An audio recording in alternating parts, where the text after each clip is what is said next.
थोडं मराठा आरक्षणाच्या मुद्द्याकडे घेऊन जातो। मराठा आरक्षणावरून जोरदार राजकारण रंगलंय।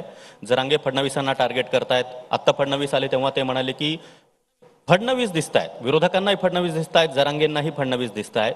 शरद पवारांनी त्यांची भूमिका स्पष्ट करावी की मराठ्यांना ओबीसी मधून आरक्षण द्यावं की न द्यावं। कारण शरद पवार यावर विचारलं तर मोघम उत्तर देत आहेत। जयंत पाटील म्हणाले, म्हणजे स्वतः फडणवीस आता म्हणाले की जयंत पाटलांना या संदर्भात तुम्ही विचारलं त्यावेळी जयंत पाटील देखील म्हणाले की पवार साहेबांनी भूमिका स्पष्ट केली, मात्र नेमकी भूमिका राष्ट्रवादीची समोर येताना दिसत नाहीये।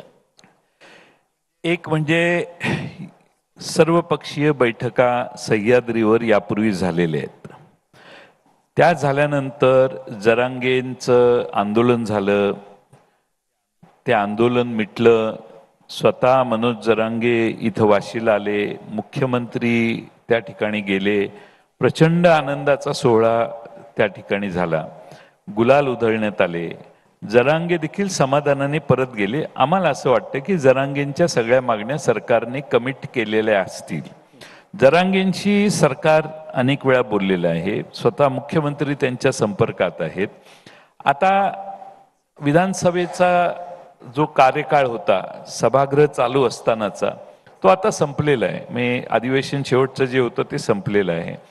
त्या काळात सरकारने जरांगेंना दिलेली आश्वासनं, ओबीसी समाजाला दिलेली आश्वासनं काय आहेत हे विरोधी दोन्ही वरच्या आणि खालच्या सभागृहाच्या किमान विरोधी पक्ष नेत्यांना तरी सांगणं अपेक्षित होतं।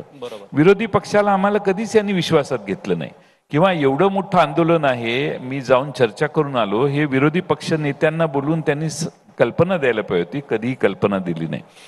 तरी देखील विरोधी पक्ष म्हणून आमची भूमिका ही आहे की सरकारने त्यांना जी आश्वासनं दिलेली असतील आम्हाला माहीतच नाही, आम्ही कशाबद्दल कमेंट करायचे।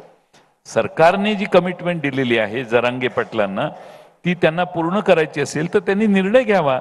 आता आम्ही विरोधी पक्ष म्हणून जे मुख्यमंत्री निर्णय घेतील किंवा जे देवेंद्र फडणवीस ओबीसी समाजाशी बोललेले आहेत, एकत्रित त्यांनी काय निर्णय, सरकार आता त्यांचं आहे, आता तुम्हाला सरकार त्यांचं असल्यावर त्यांनी निर्णय घ्यावा, आता अधिकार त्यांचा आहे। आम्ही हे सांगतो की तुम्ही जो निर्णय घ्याल त्याच्या बाबतीत आम्ही तुम्हाला विरोध करत बसणार नाही, कारण तुमचा टाईमही संपत आलेला आहे।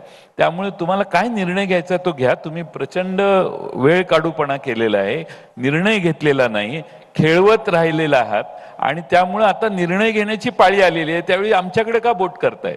आम्ही तुम्हाला पाठिंबा देतो, तुम्ही त्या दोघांशी जी चर्चा केलेली आहे। आता शरद पवार साहेबांची भूमिका काय, विरोधी पक्षाची भूमिका काय, याच्या खोलात जाऊ नका ना, तुम्ही घ्या ना निर्णय। तुम्ही दोघांची चर्चा केली, तुमचीच भूमिका महाराष्ट्राला कळत नाहीये की तुम्हाला सरकारला काय करायचंय, सरकार कुठल्या बाजूने आहे, सरकारला काय भूमिका घ्यायची हेच कळत नाही।